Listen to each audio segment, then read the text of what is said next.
నేను ఇలా నలిగాను కాబట్టి, నిలబడ్డాను కాబట్టి ఎవరెవరు కూడా మీ మీ స్థాయిల్లో నలగాలి అంటే ఈ పర్పస్ ఏంటి, ఇమీడియట్గా నేనేం చేయను. నేను పార్టీ తాలూకు మెంబర్షిప్ని కూడా వెంటనే అయిపోతుందంటే మీరు ఆఫ్ చేయమన్నాను. నాకు 25 లక్షలు, 40 లక్షలు, 10 లక్షలు అవుతుంది. నాకు పట్టుడు ఊరికి 10 మంది బలమైన వ్యక్తులు చాలు. నాకు స్వామి వివేకానంద చెప్పినట్టు నాకు 100 మంది నువ్వు దేశాన్ని మారుస్తానని.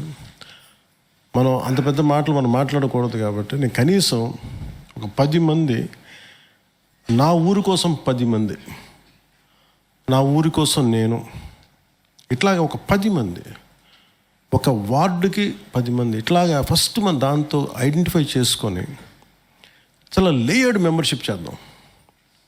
లక్షల మంది మనకొద్దు, లక్షల మంది వల్ల ప్రయోజనం రాదు. పట్టెడు పిడికిడు, పిడికిలు ఎంతమంది, ఎక్కువ మంది ఉండదు. 100 పిడికిలు కలిసే బలం రాదు. దుమ్మి అయిపోతే ఎవరికి దెబ్బ తగులుతుందో తెలియదు. కానీ ఒక్కడు కొట్టే దెబ్బ చాలా గట్టిగా ఉండదు. సో మనం మాట్లాడాల్సింది వీ హ్యావ్ టు థింక్, ఊరికి హంపాంచ్లా కావాలి. ఒక గ్రామానికి, ఒక వీధికి 5 మంది, 10 మంది వాళ్ళని ట్రైన్ చేద్దాం. ఫస్ట్ వాళ్ళు ఎలా నిలబడాలి అంటే జనసేన సిద్ధాంతాలు నరాల జీర్ణించుకుపోవాలి. అంటే కణాల్లోకి ఎక్కేసేయాలి, నరాలలోకి ఎక్కియాలి. ఎక్కితే అప్పుడు పోరాటం చేస్తాం. ఇలా చేయకపోతే ఏం జరుగుద్ది అంటే, ఇలా చేయకపోతే ఏం జరుగుద్ది అంటే, ఈ బలం నరేంద్ర మోదీ గారి మాట తీసుకుందాం. ఆయన ఆంధీ అన్నారు. ఆంధీ అన్నది నన్ను అనలేదు, గుర్తుపెట్టుకుంటాను. నా వెనకనున్న నన్ను శక్తిని అన్నారు ఆయన.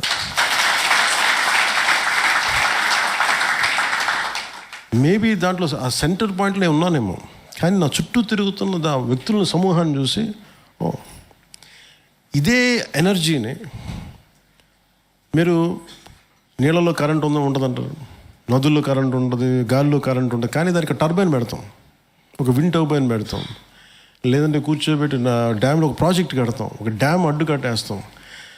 సో మీకు ఎనర్జీని ట్యాప్ చేసేలాగా ఈ ఎనర్జీని కనుక మనం ఒక స్ట్రక్చర్ రూపంలో ట్యాప్ చేయకపోతే, దీన్ని చేయకపోతే ఇదేమైపోతుంది, పవన్ కళ్యాణ్ బతికుండి పోరాటం చేసినంత వరకు ఉంటుంది, ఆ తర్వాత వీగిపోద్ది. It will be some kind of phenomenon which happened from so and so year to so and so year, అయిపోద్ది అక్కడితో. నా ఉద్దేశం అది కాదు. ఈరోజు నేను మొదలుపెట్టిన 2014లో మొదలుపెట్టిన ఇది 150 సంవత్సరాలు వెలగాలను. ఎందుకు చెప్తున్నానంటే, నేను చిన్న కోరికలు కోరను. నా కాంక్ష ఒక పదవి కోసం కాదు, నాది మహాకాంక్ష. నాది మహాకాంక్ష అంటే నాకు కూర్చోబెట్టి రిషికొండ ప్యాలెస్లు ఇవి కదా. కొంతమంది కదా మహాకాంక్ష, నాకు అనవసరం.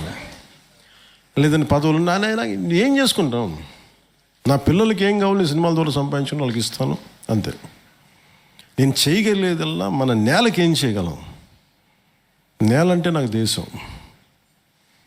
నేల అంటే నాకు భూమి. అందుకని వీటి కోసం మన వింగ్స్ ఉన్నాయి, పర్యావరణ విభాగాల దగ్గర నుంచి అన్నీ. వీటిని ఏం చేద్దామంటే నెక్స్ట్ జనరేషన్ లీడర్షిప్ తయారవ్వాలని ముందు మనం తయారవ్వాలి. అందుకని నా కోరిక అంతా ఏంటంటే, ఈ మీటింగ్ తాలూకు పర్పస్ ఏంటంటే, first I want to motivate you, first I want to make you understand me. రేపు ఇదే మెసేజ్ ఎక్కువ మందికి ఇస్తాం. ఇచ్చిన తర్వాత దాన్ని ప్రాపర్ కార్యాచరణ పెట్టి, ప్రోగ్రామ్స్ పెట్టి, I want have a school of continuous education. ఓట్లు ఎలా వేయాలి, దొంగ ఓట్లు ఎలా వేయాలి నేను చెప్పను మీకు, అవి చెప్పక్కర్లేదు అనుకుంటా. నేను వాటి కోసం నేను చెప్పట్లే. అసే school of continuous education, how to fight against, how to survive against oppression, how to stand for your individual rights. నీ హక్కుల కోసం నువ్వు ఎలా పోరాడాలి, సామూహిక బలం ఎందుకు అవసరం.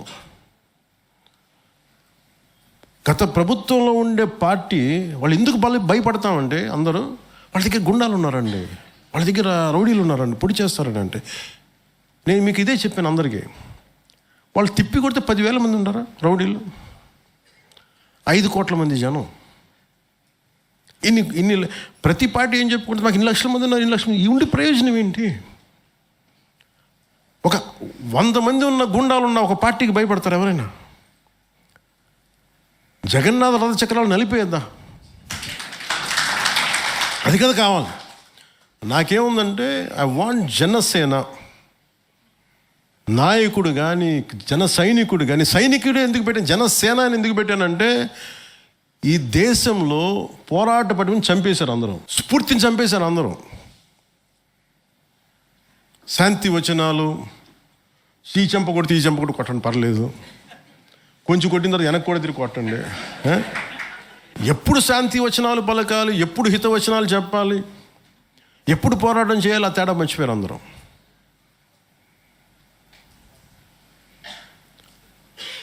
నువ్వు శాంతి వచనాలు చెప్పాల్సిన చోట శాంతి వచనాలు చెప్పాలి, హితవచనాలు చెప్పాల్సిన చోట హితవచనాలు చెప్పాలి, కత్తి పట్టాల్సిన చోట కత్తి పట్టాలి, కత్తి పట్టాలి తప్పదు.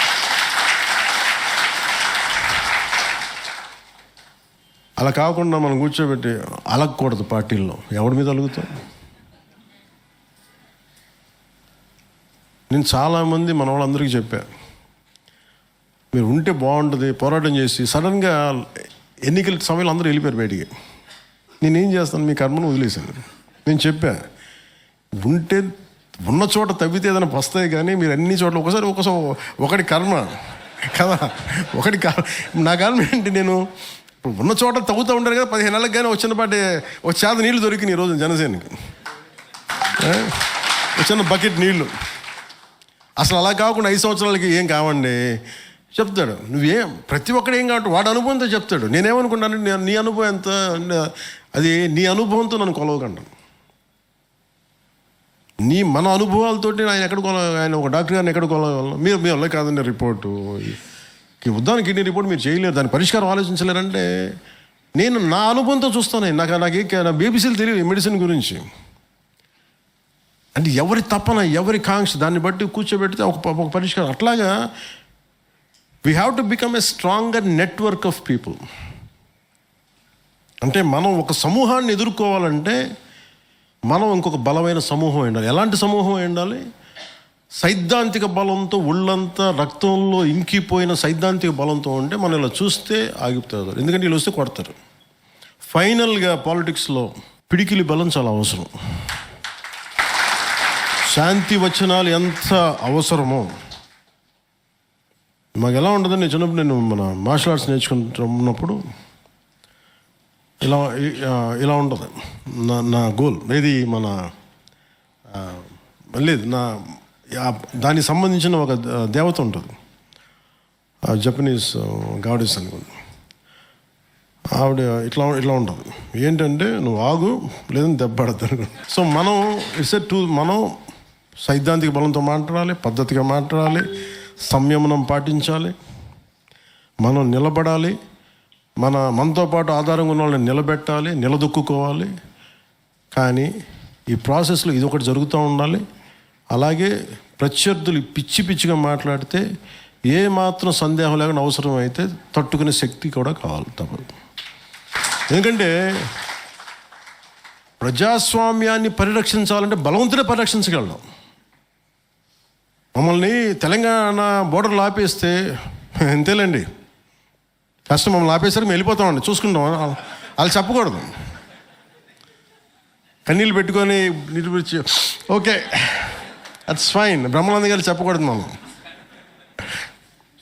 చొక్కా ఇప్పి ఒకసారి ఆంధ్రకేసరి మన టంగుటూరు గారిని తలుచుకొని, ఎందుకు రాపుతాం మమ్మల్ని, మేము ఏం తప్పు చేసాం, నా హక్కు ఇది, నా ఊరిని వెళ్ళాలి, ఏ బేసిస్లో ఆపుతాం, నేనేం వైలేట్ చేయట్లా.